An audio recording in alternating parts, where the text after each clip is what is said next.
we've gone through quite a turbulence because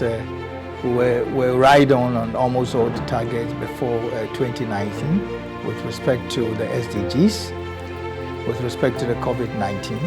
and then this subsequently with some of these global challenges on the supply chain process. But notwithstanding that, we've maneuvered in the sense that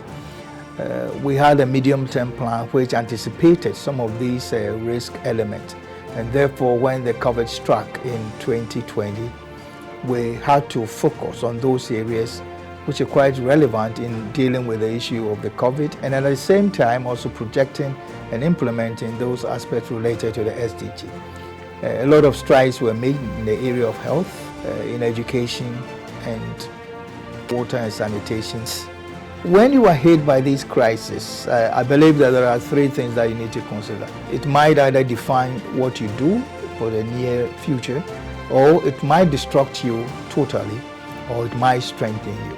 And as a country, it really strengthened us. Individuals, institutions, government policies and decision making, all these things were things that brought us together in responding to the SDGs. So you realize that although we've gone through very serious economic challenges and we're still going through that, we're still floating in respect to our response to some of the dimensions of the SDG. One of the areas where we've been very focused on is the response to the whole issues of youth livelihood, youth access, skill development, to also change the whole and transform the whole economy to be able to deal with some of these crises and be more resilient. One of the lessons we also picked up with respect to SDG is that we incorporated the SDG target in our whole national medium-term development plan. We have been on this trajectory, revamping our whole response to crisis and some of these unanticipated disasters, including COVID. So in the medium-term development plan, which is running from 2022 to 2025, a whole chapter is devoted for dealing with some of these crises and how we can move out quickly and be able to get ourselves out in a better way. So the whole context of responding to these crises with respect to the SDG is carved out this way, building ourselves better. And then we have a whole program, the CARES program, which is looking at stability. Stabilization is looking at how we can also build our institutions to respond to some of these crises, and then out of that transform our economy. This is very, very important for us, and that has been the dimension of the implementation. So we are not only looking at the direct responses to health, education, but we're also looking at the cardinal issue of economic development, job creation, responding to the needs of the youth, being able to transform our economy, being able to move from a primary production country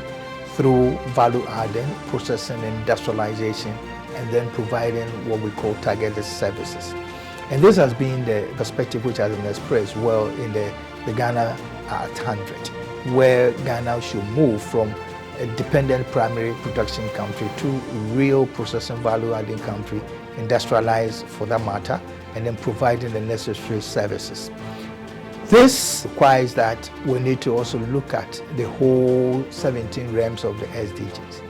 particularly building on the partnership, internal partnership of bringing the private sector to play a key role in financing and implementing key projects which are related to the attainment of the SDG, bringing in civil society, which is not only going to depend on advocacy processes, but also bringing direct influence on prioritizing, making choices, and also facilitating the implementation of some of these activities towards the SDGs. One of the areas that we're looking at principally is to also build a closer relationship with our development partners who we are working with, although we are looking at a time that Ghana will go beyond aid. And so for National Development Planning Commission, we're working on that, principally coordinating this whole process of policy making, looking at that, the policy effect, looking at that in terms of the inputs for the various policies, and then also the resource requirements for implementing these policies. This is key, because if you look at it, even in the dimension of the SDG alone is 17 goals, and the way they relate, it is very, very important. Bring it to situate it in the national situation makes it even more complex, because there are cultural issues around it. There are issues of past performance. There are issues of an intrinsic perspective development perspective of the people, and then also our current situation where there are double challenges of the COVID dilemma and also the global economic crisis which we are situating ourselves in. But notwithstanding that, the key thing which has taken us out of this has to do with being able to mobilize all the facets of stakeholders in responding in one unison to the SDGs through the defined medium-term development plan, which articulates and relates to the sectors as well as the local government to be able to work towards that. The final thing is the guidance and leadership provided by the government, to the extent that the management of this COVID was situated at a very high level at the office of the president, which means that they can influence every single institution in the country. The other thing is that the regular management of the process now is situated in the plan at the National Development Planning Commission, whilst the Ministry of Finance provides the needed resources to be able to galvanize this.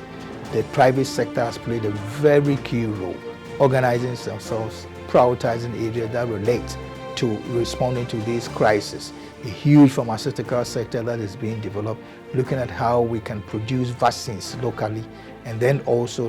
beyond that, we are also looking at how individually we can take care of ourselves with respect to our health, to emphasize more of the preventive side than the curative side for that matter. This time around, we are focusing on 5 major areas as I indicated: the areas of education, the areas of gender, the areas related to climate change on land, on the sea, and also the issue of progress.